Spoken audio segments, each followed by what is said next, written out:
Good morning students. Last class में हमने discuss कर रहे थे जो रोल होता है पार्लियामेंट का उसके बारे में, जिसमें हमने कुछ पॉइंट्स के बारे में डिस्कस किया था। To select the national government उसका पहला पॉइंट था। To select the national government का मीनिंग एक बार फिर से डिस्कस कर लेते हैं, लेकिन इसको डिस्कस करने से पहले मैं दोबारा से ये वाले पॉइंट आपको दोबारा से बता देती हूँ। To control, guide and inform the government, क्योंकि जो फर्स्ट पॉइंट है हमारा उसको हम ज़्यादा डिटेल में डिस्कस करेंगे। इनमें क्या है, छोटी छोटी चीज़ें हैं वो डिस्कस कर लेते हैं। इसमें क्या था कि जो पार्लियामेंट होती है वो क्या होती है, जैसे हमने एमएलएस को चुन लिया, ठीक है। पार्लियामेंट में वो एमएलएस क्या करेंगे, मिलके कोई भी रूल वगैरह बनाएंगे, ठीक है। तो पार्लियामेंट का मेन काम क्या होता है, वो क्या करती है, वो जितने भी लोग पार्लियामेंट में शामिल होते हैं वो अपनी पावर का मिसयूज़ ना कर पाएँ, इसका भी वो क्या करती है, ध्यान रखती है। तो पार्लियामेंट ने क्या किए हैं, कुछ ऐसे रूल्स बनाए हैं जिससे उन रूल्स को कोई भी क्या करे, तोड़ ना पाए, कोई अपनी पावर का मिसयूज़ ना कर पाए। तो क्या कर लिया पार्लियामेंट कि लोगों के ऊपर जितने भी एमएलएज होते हैं, मिनिस्टर्स होते हैं, उनके ऊपर कंट्रोल भी करती है, समय समय पे उन्हें गाइड भी करती है, कि निर्देश भी करती है। मतलब क्या होता है, पार्लियामेंट के कुछ अपने रूल्स होते हैं कि भाई आपको इस तरीके से काम करना है, इस तरीके से काम नहीं करना है। जैसे टू बॉडीज़ होती हैं पार्लियामेंट की, लोकसभा राज्यसभा, तो मिलकर क्या करते हैं, गाइड भी करते हैं एक दूसरे को कि आपको कैसे काम करना है। इसके अलावा जो सरकार बनी होती है, जो रूलिंग पार्टी होती है, उसे कैसे अपना कार्य करना है, कैसे अपनी जिम्मेवारियाँ निभानी है, उसके बारे में भी कौन बताता है, जो हमारी पार्लियामेंट होती है या उसके मेंबर्स होते हैं, वो क्या करते हैं, हेल्प करते हैं कि जो सरकार है वो अच्छे से काम करे, निर्देश भी दे और अच्छे से सूचनाएं भी प्रदान करे, किसको, सरकार को, या लोगों के लिए हमेशा उत्तरदायी रहे। उसके बाद ये थर्ड पॉइंट है आपका लॉ मेकिंग। लॉ मेकिंग मतलब कानून बनाना, कि लॉ मेकिंग के बारे में पार्लियामेंट क्या करती है, एक तरीके से कानून बनाती है, जिसके बारे में हम नेक्स्ट चैप्टर में, जो हमने ऑनलाइन क्लास में भी स्टार्ट कर चुके हैं हम, ठीक है, उसके बारे में हम डिस्कस ऑलरेडी कर रहे हैं कि भाई कानून कौन बनाता है, कानून किसके लिए बनाए जाते हैं, कौन इंपॉर्टेंट होता है कानून बनाने के लिए, लोगों को भी इंपॉर्टेंस दी जाती है नहीं दी जाती, वो सब हम क्या करेंगे, नेक्स्ट चैप्टर में भी डिस्कस करेंगे। लेकिन यहाँ ये जानने की ज़रूरत है कि पार्लियामेंट का मेन फंक्शन क्या होता है, कि कानूनों को बनाना, उनको अच्छे से लागू करवाना, और लागू करवाएं तो कैसे करवाएं, किसको कितनी इंपॉर्टेंट दी जानी चाहिए, वो हम डिस्कस करेंगे। अब हम दोबारा से अपने फर्स्ट पॉइंट पे आते हैं, to select the national government. To select the national government को डिस्कस करते हैं। तो to select the national government में यही था कि भाई जो राष्ट्रीय सरकार होती है उसको कैसे सेलेक्ट किया जाता है, कैसे उसको चुना जाता है। तो जो नेशनल गवर्नमेंट होती है वो एक तरीके से पार्लियामेंट से जुड़ी है। क्यों? क्योंकि पार्लियामेंट क्या करती है, उसे बनने में हेल्प करती है, ठीक है। तो लोकसभा के जब इलेक्शन होते हैं तो वहाँ पे क्या होते हैं, जितने भी एमपीज़ होते हैं वो क्या करते हैं, इलेक्ट होते हैं, ठीक है। तो पार्टी क्या करती है, जो पार्टी, कौन सी पार्टी जीतती है, इसमें पार्टी वही वाली जीतती है जो इसको क्या होते हैं, जिसके ज़्यादा एमएलए होते हैं। जिसके ज़्यादा एमएलए होते हैं वो क्या करती है, अपनी सरकार बनाती है, उसकी अपनी एक सरकार होती है, ठीक है।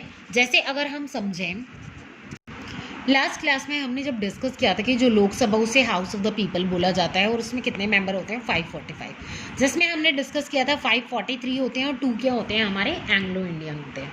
अब मान लीजिए रूलिंग पार्टी कौन सी पार्टी होगी, क्या होता है, 543 होते हैं। अगर हम 540 को हाफ करें तो 543 को 45 को ही मान लेते हैं, 45 को हाफ करें तो लगभग 272 हमारे क्या होते हैं, हाफ बैठते हैं। तो एक रूलिंग पार्टी कौन सी पार्टी होगी जिसके कम से कम इतने मेंबर्स होंगे या इतने एमएलए होंगे, कितने, 272।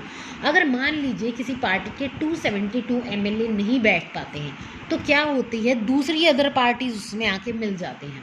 जब दूसरी अदर पार्टी उसमें आके मिलेंगी तो तब वो क्या होगी, एक रूलिंग पार्टी बनेगी। जैसे अब इसमें देख लेते हैं कि ये जो result of the 16th Lok Sabha की 16th लोकसभा इलेक्शन के यहाँ पे रिजल्ट दिखाए गए हैं मई 2014 के, जिसमें क्या था, भारतीय जनता पार्टी को कितने मिले हैं, 282, और हमें कितने चाहिए थे, 272। तो यहाँ पे रूलिंग पार्टी हो गई हमारी बीजेपी, और जो बाकी की पार्टीज़ हो गई वो क्या होंगी, एक तरीके से अपोजिशन वाली पार्टी होंगी। जैसे यहाँ पे इंडियन नेशनल कांग्रेस की बात करें तो ये किसकी पार्टी थी, एक तरीके से राहुल गांधी की, जिसे आज कांग्रेस के नाम से जाना जाता है। तो ये क्या थी, अपोजिशन वाली पार्टीज थी ये बाकी की, और रूलिंग पार्टी कौन सी थी, 282। तो यहाँ पे तो क्या है कि 272 से ज़्यादा सीटें ले ली तो एक रूलिंग पार्टी बन गई।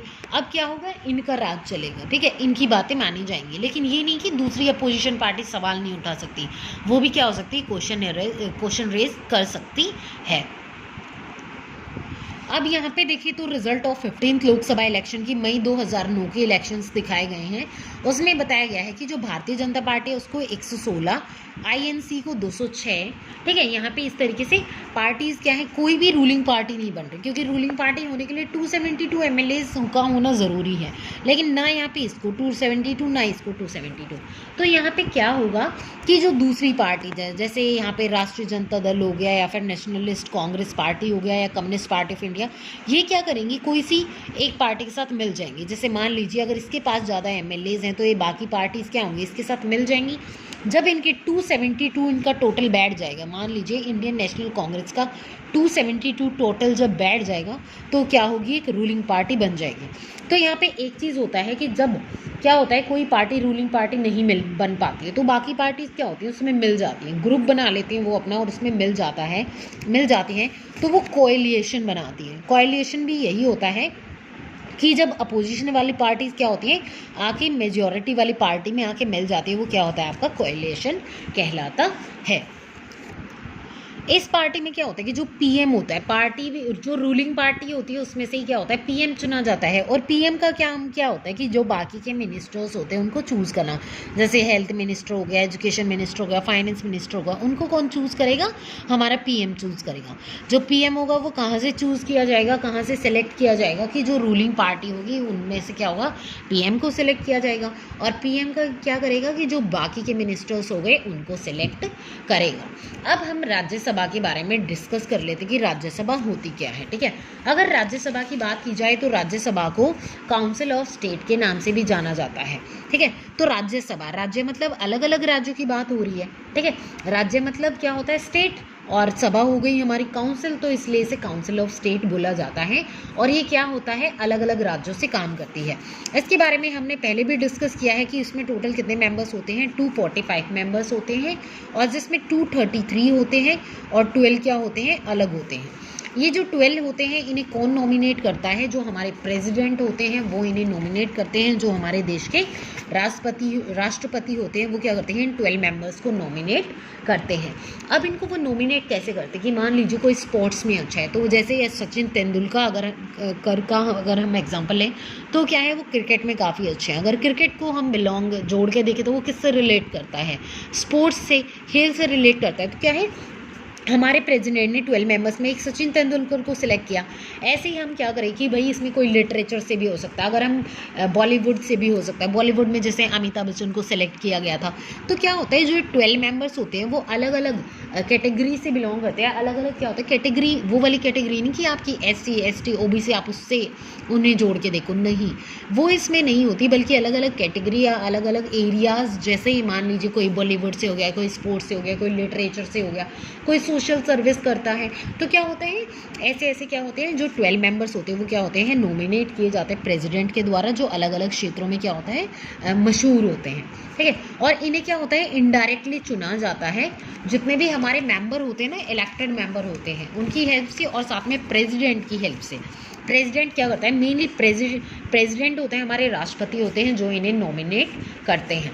अब हम अगर वर्क की बात करें कि जो वर्क होता है राज्यसभा का, वो क्या होता है, राज्यसभा का काम होता है कि कानून जो बन गया है लेजिस्लेटिव असेंबली ने या लोकसभा ने, भाई लेजिस्लेटिव असेंबली ने कोई कानून बनाया, उसके बाद आगे वो पास होके आया है, तो लोकसभा अगर उसे पास कर देती है तो राज्यसभा क्या करेगी, उसे क्रॉस चेक करेगी, ठीक है, कि भाई कोई कमी तो नहीं है या फिर इसमें वो चीज़ें ऐड तो नहीं करनी है। अगर वहाँ पर ऐसा महसूस होता है तो राज्यसभा क्या करती है, उसे हटा भी सकती है। तो क्या होता है, उन्हें दो चीज़ होती हैं, रिव्यूइंग और अल्टरिंग। रिव्यूइंग में क्या करते हैं, वो काफ़ी बारीकी से हर एक चीज़ को, हर एक पक्ष को देखते हैं। और अल्टरिंग में क्या होता है कि काट छाट करना, कि कोई चेंज करना हो, कोई मॉडिफिकेशन करना हो, तो वो ये करते हैं। जो राज्यसभा होती है वो क्या करती है, कानून भी बना सकती है, ठीक है, और लोकसभा के सामने उसको रख भी सकती है। अगर लोकसभा को पसंद नहीं आए तो लोकसभा भी उसे कैंसिल कर सकती है। तो एक तरीके से क्या होता है, जो दोनों बॉडीज़ होती हैं पार्लियामेंट की, लोकसभा और राज्यसभा, वो दोनों क्या होती हैं, एक दूसरे पे इंटरडिपेंडेंट होती है, कि आत्मनिर्भर होती है, वो उसके ऊपर और वो उसके ऊपर, और दोनों मिलकर क्या करती हैं, कोई भी बिल पास करती हैं और तब कोई कानून बन पाता है। तो इस तरीके से ये वाला टॉपिक आपका ख़त्म होता है। अब हम आगे चलते हैं और ये टॉपिक डिस्कस करते हैं, who are the people in parliament, कि जो पार्लियामेंट में लोग होते हैं वो कौन होते हैं। अगर हम पार्लियामेंट की बात करें तो पार्लियामेंट क्या होती है, एक तरीके से हमारा जो नेशन होता है, हमारा जो राष्ट्र होता है, उसको क्या कर रही होती है, रिप्रेजेंट कर रही होती है, ठीक है। It is representation of our nation, ठीक है। जैसे भाई कोई केरल से बिलोंग करता है, कोई जम्मू कश्मीर से है, ठीक है। तो यहाँ पे क्या होता है, अलग अलग राज्यों से लोग बिलोंग करते हैं, अलग अलग पार्टियों से बिलोंग करते हैं, अलग अलग ग्रुप्स के लोग होते हैं, अलग अलग बैकग्राउंड के लोग होते हैं इसमें, जो हमारी पार्लियामेंट होती है उसमें शामिल। तो क्या होता है, उनके सोचने का तरीका भी क्या होता है, अलग अलग होता है। अगर हम पार्लियामेंट के लोगों की बात करें तो भाई कौन होता है, तो क्या होते हैं, अलग अलग बैकग्राउंड वाले लोग होते हैं। जैसे यहाँ पे अगर हम दलित की बात करें, दलित और बैकवर्ड क्लासेस, दलित कौन होते हैं, जिनके साथ भेदभाव होता है, ठीक है। जिन्हें जैसे भाई मटका छूने से मना किया जाता था, जिन्हें छोटी जाति का लोग माना जाता था। बैकवर्ड क्लासेस, जिन्हें पिछड़ा माना जाता है कि भाई वो कभी डेवलपमेंट उनका हो ही नहीं सकता, ठीक है, वो हमेशा छोटे हैं और छोटे ही रहेंगे। तो वो लोग भी क्या होते हैं, उन्हें भी क्या किया गया है, पार्लियामेंट में उन्हें भी शामिल किया जाता है, ठीक है। तो जो दलित होते हैं वो भी शामिल होते हैं, बैकवर्ड क्लासेस के जो लोग जिन्हें माना गया है वो उनमें भी शामिल हैं। इसके अलावा अलग अलग रीजनल पार्टीज़ होती है कि भाई अपने अपने धर्मों के लोग पार्टीज़ बना लेते हैं। जैसे भाई जो बुद्ध धर्म के लोग हैं उन्होंने अपनी कोई पार्टी बना ली, तो वो लोग भी क्या होते हैं, पार्लियामेंट में शामिल होते हैं। अलग अलग ग्रुप के लोग कि भाई जो क्या होते हैं, जिनकी सोच विचार एक तरीके के होते हैं, वो भी क्या होते हैं, हमारी पार्लियामेंट के अंदर शामिल होते हैं। तो इस तरीके से अगर हम देखें, और इसके अलावा उसमें मार्जिनलाइज्ड ग्रुप्स में हो गए, जैसे आपके SC ST हो गए। मार्जिनलाइज्ड क्या होता है, जिन्हें हाशिए पे रखा जाता है, हिंदी में हाशिए पे रखना उन्हें बोला जाता है। मतलब एक तरीके से उन्हें समाज से बिल्कुल अलग माना जाता है, या फिर उन्हें समाज में वो इम्पोर्टेंस नहीं दी जाती जो उन्हें दी जानी चाहिए, ठीक है। तो वो मार्जिनलाइज्ड ग्रुप उन्हें जोड़ा जाता है कि भाई उन्हें हाशिए पे रख दिया जाता है, बिल्कुल उन्हें बोला जाता है समाज से अलग है, इनकी संख्या कम है, तो इन्हें यहाँ पे नहीं रहना चाहिए। तो उस ग्रुप के लोग भी क्या होते हैं, इसमें शामिल होते हैं। इसके अलावा जैसे आपका दलित के बारे में मैंने बताया है, या फिर आदिवासी वगैरह हो गए, जिनकी संख्या काफ़ी कम होती है, जो जंगलों में रहते हैं, जिनके अपने रीति रिवाज होते हैं, ठीक है, वो भी क्या होते हैं, उन लोगों को भी पार्लियामेंट में शामिल किया जाता है। इसके अलावा विमेंस को भी क्या किया जाता है, शामिल किया जाता है पार्लियामेंट में, ताकि वो क्या कर सके, अपने राइट्स के लिए लड़ सके। तो क्या होता है, रिजर्वेशन होता है, सीट रिजर्व होती है उनके लिए कि भाई जो विमेंस हैं उनको भी शामिल किया जाए, उनका भी पार्टिसिपेशन हो, इनकी भी क्या हो, अपनी इंपॉर्टेंस हो। जैसे अब आज के समय में देखें तो विमेंस को, गर्ल्स को बहुत इंपॉर्टेंस दी जाती है। क्यों? ताकि क्या हो सके, उनकी प्रॉब्लम सॉल्व हो सके, उन्हें ये ना फील हो कि भाई हम लड़कों से कम नहीं है, ऐसा कुछ। तो क्या है, पार्लियामेंट में जो विमेंस हैं उनकी भी अपनी इंपॉर्टेंस रखी गई है। तो इस तरीके से आपका चैप्टर फिनिश होता है, और इसमें और भी बहुत सारी चीज़ें हमने देखी, बहुत सारे रोल देखा। मेन इसमें रोल था पार्लियामेंट का, और लोकसभा और राज्यसभा था, जिसके बारे में हमने डिस्कस किया। आगे हम अंडरस्टैंडिंग लॉज वाला जो हम ऑनलाइन क्लास में चैप्टर स्टार्ट कर चुके हैं, उसके बारे में आगे डिस्कस वीडियोज़ में आगे डिस्कस करेंगे।